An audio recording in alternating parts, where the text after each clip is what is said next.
आउज़ बिल्लाहि मिनश्शैतानिर्रजीम बिस्मिल्लाहिर्रहमानिर्रहीम।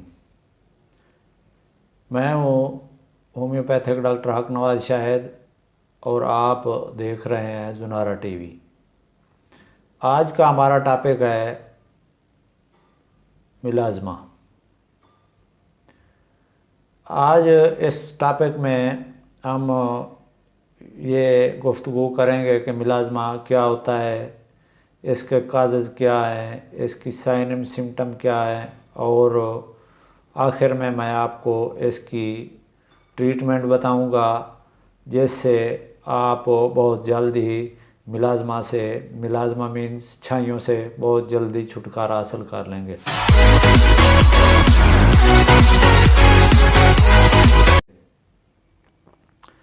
सबसे पहले तो मिलाज़मा और फ्रिकल्स को डिफ्रेंशिएट कर दूं, क्योंकि बहुत ज़्यादा जो लोग हैं उनको अवेयरनेस नहीं है कि मिलाज़मा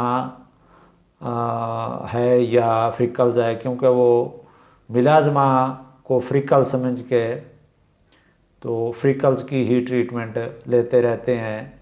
वो तकरीबन कोई मेडिसन तो खाने के लिए इस्तेमाल नहीं करते, लेकिन वो मुख्तलिफ क्रीम्स जो हैं, लोशन हैं, वो स्टीरॉयड हैं, उनका सहारा लेते हैं, जिससे वक्ती तौर पर ये मिलाज़मा जो है, छाइयाँ जो हैं, जिनको आम ज़बान में छाइयाँ कहते हैं, वो ख़त्म हो जाती हैं। फिर बाद में दोबारा उसी हालत में या उससे भी ज़्यादा वो नमूदार हो जाती हैं।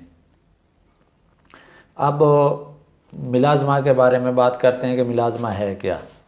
मिलाज़मा जो है ये पिगमेंट्स डिसऑर्डर है या हाइपर पिगमेंटेशन है। पिगमेंट्स हमारी जल्द जो है ये इसमें पाए जाते हैं मुख्तलिफ़ किस्म के सेल। इनमें से एक सेल जो होते हैं वो मिलानोसाइट्स सेल होते हैं। मिलानोसाइट में जो सेल हैं इनमें मिलानन नामी एक केमिकल पाया जाता है। यही जो मिलानन है यही जल्द को जो रंग देने की इसी की ज़िम्मेदारी है। इसी की वजह से ही जिन लोगों में मिलानन कम होता है उनका रंग गोरा होता है, और जिन की जल्द में मिलानन की क्वांटिटी जो ज़्यादा होती है उनका रंग डार्क होता है। तो ये जो मिलाज़मा है या फ्रिकल्स हैं, छाइयाँ जो हैं, ये भी इसी मिलानन की वजह से हैं। ये जो मिलाज़मा जो है ये तकरीबन ज़्यादातर इसका शिकार फ़ीमेल ही होती हैं। मेल में तकरीबन 10% लोग मिलाज़मा का शिकार होते हैं। इससे कोई ख़ास तकलीफ़ नहीं होती, इसकी कोई तकलीफ़ भी नहीं होती किसी किस्म की। सिर्फ जो लोग का है फेस लुक जो है उसको फ़र्क पड़ता है, चेहरा बदनुमा हो जाता है, और कोई फ़र्क इससे और कोई तकलीफ़ नहीं है। तो ये मिलाज़मा होता क्यों है? मिलाज़मा की भी कई वजूहात हैं जिनका मैं आगे चलकर ज़िक्र करूँगा। मिलाज़मा जो है ये ज़्यादातर ये रुखसारों पर होता है। Upper lips, bridge of nose, forehead, ये जगह इन पर ज़्यादा पाया जाता है, और कभी कभी गर्दन पर भी हो सकता है। अब मिलाज़मा और जो है फ्रिकल्स, उनको डिफ्रेंशिएट कर देते हैं। मिलाज़मा जो है ये जो है एक पैचेस की शक्ल में होता है, स्किन डिसऑर्डर या पिगमेंट डिसऑर्डर के पैचेस होते हैं, ब्राउन होते हैं या ग्रे कलर के होते हैं, यहाँ हो गए, माथे पे हो गए, पैचेस होते हैं। जो ये फ्रिकल्स होते हैं वो भी होते तो इसी रंग के हैं, वो स्पॉट्स होते हैं, 2-3 स्पॉट यहाँ हो गए, 2-3 यहाँ, 2-3 पूरे। जिस तरह आसमान पे तारे होते हैं इसी तरह उस जो है फ्रिकल्स उसके भी इसी तरह स्पॉट होते हैं। तो अब इसके हम काजेज़ के बारे में बात करते हैं कि इसकी वजूहात क्या हैं, ये क्यों होता है। मेन जो रीज़न है वो है सन एक्सपोजर।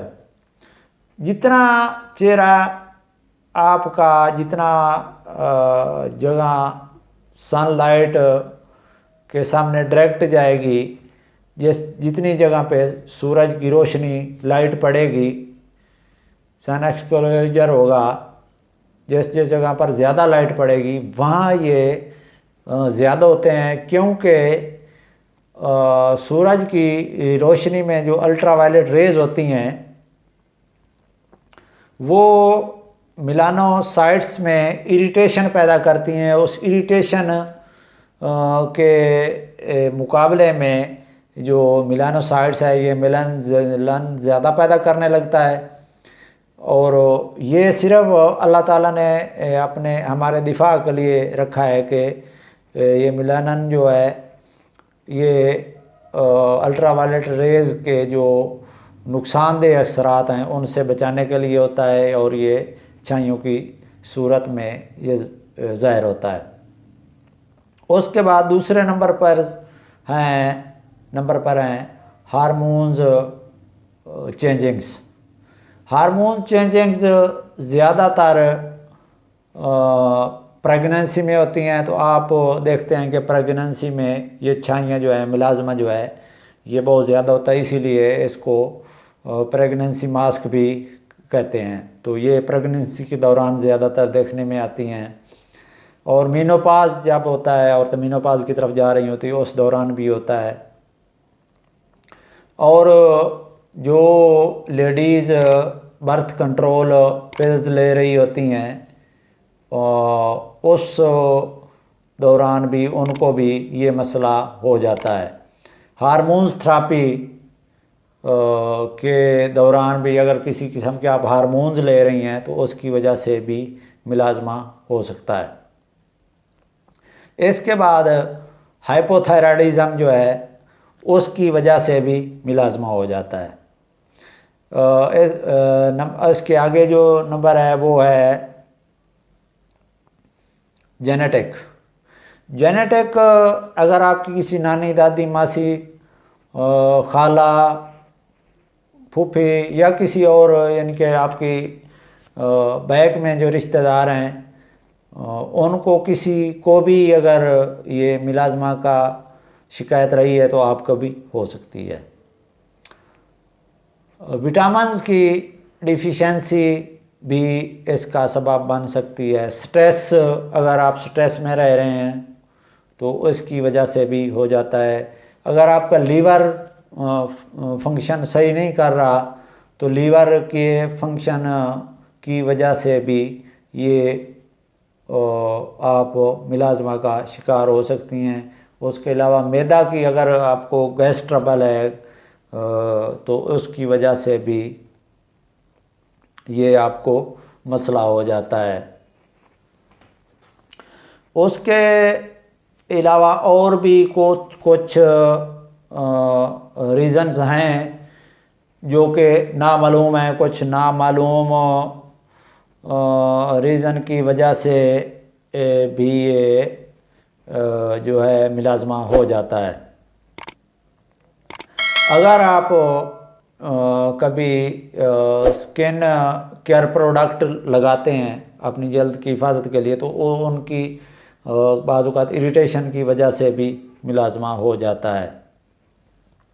ये तो थी इसकी वजूहात।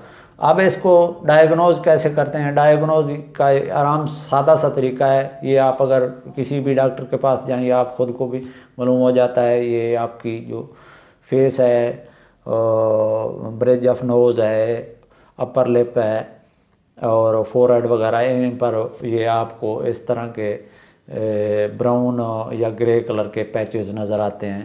ये नज़र से देखने से ही डायग्नोज हो जाता है। तो अब आते हैं इसकी ट्रीटमेंट की तरफ। इसकी ट्रीटमेंट जो सबसे बेस्ट मेडिसन है होम्योपैथिक में, इसकी वो है सीपिया।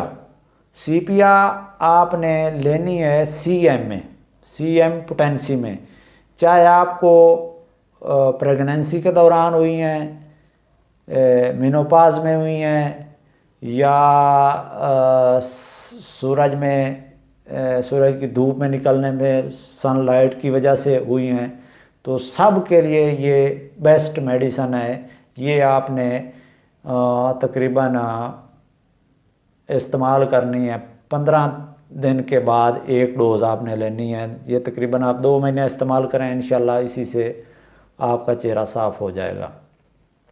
उसके बाद आपने बर्बरस एक्वाफॉलियम जो है ये क्यू में लेनी है। ये आपने वैजलीन, ग्लिसरीन सॉरी या रोज़ वाटर में मिला के ये आप अपने जो जहाँ जहाँ वो पैचेस हैं उनके ऊपर लगानी है। और इसके 20 कतरे सुबह दोपहर शाम आपने खाली मैदा गर्म पानी में इस्तेमाल करने हैं। इसके बाद सल्फ़र मेडिसन है। सल्फ़र आपने जो लेनी है वो 200 पोटेंसी में लेनी है। ये अगर आपको किसी किस्म की खारिश थी, जल्दी अमराज थी, उनको दबाने की वजह से आपने कोई जल्दी पर कोई लगा ली हैं क्रीम्स वगैरह, उनकी वजह से दब गई है, तो ये उसकी वजह से आपको ये जो छाइयाँ बन गई हैं आपके चेहरे पर, ये उनको ठीक कर देगी। उसके बाद होम्योपैथिक मेडिसन जो है ये भी आपने लाजमी लेनी है। दूसरा बायोकेमिक वो है कैलकेरिया सर्फ। ये आपने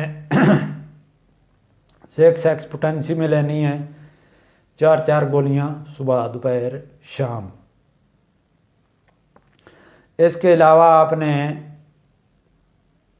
एक मेडिसन जो है अल्फ़ा क्यू पोटेंसी में, ये आपको किसी वजह से भी हैं, ये आपने सुबह दोपहर शाम 10 से 20 कतरे नीम गर्म पानी में मिला के इस्तेमाल करनी है।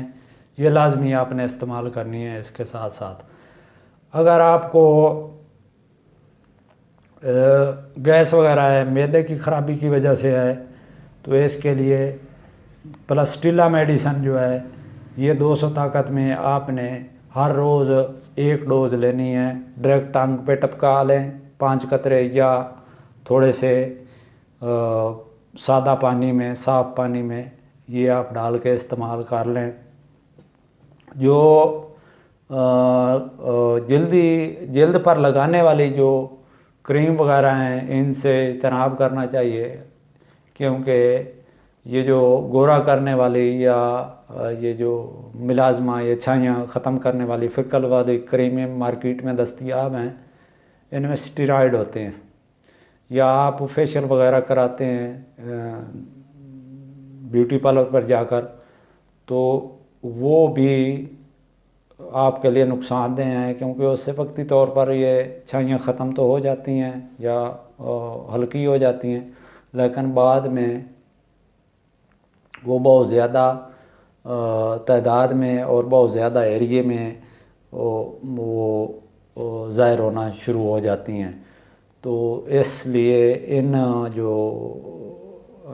क्रीम्स वगैरह लगाने के लिए हैं इनसे मुकम्मल इज्तनाब करना चाहिए। ये जो मैंने होम्योपैथिक दवाइयाँ आपको अद्वियात बताई हैं, ये आपका सिस्टम पूरा ठीक करेंगी। जिस वजह से ये हो रही हैं ना मिलाजमा ये छाइयाँ, ये उसको ठीक करेंगी, असल रीज़न को ठीक करेंगी, तो फिर आपका ये जो है मिलाजमा ये छाइयाँ हमेशा के लिए ख़त्म होंगी।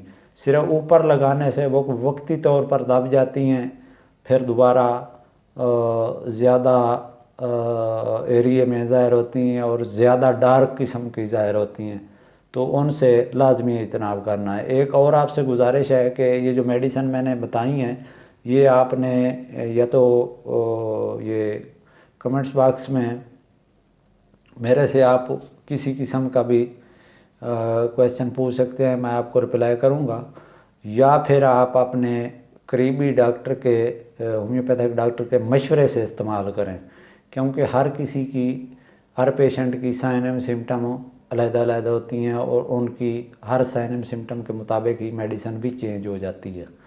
अगर आपने मेरे चैनल को सब्सक्राइब नहीं किया तो बराए मेहरबानी इसको सब्सक्राइब कर लें, ताकि और बेल आइकन के बटन को भी दबा लें, ताकि जो भी मैं नई वीडियो लोड करूं वो आप तक उसका नोटिफिकेशन फ़ौरन पहुंचे। अगर वीडियो पसंद आए तो इसको लाइक कीजिए, शेयर करना है।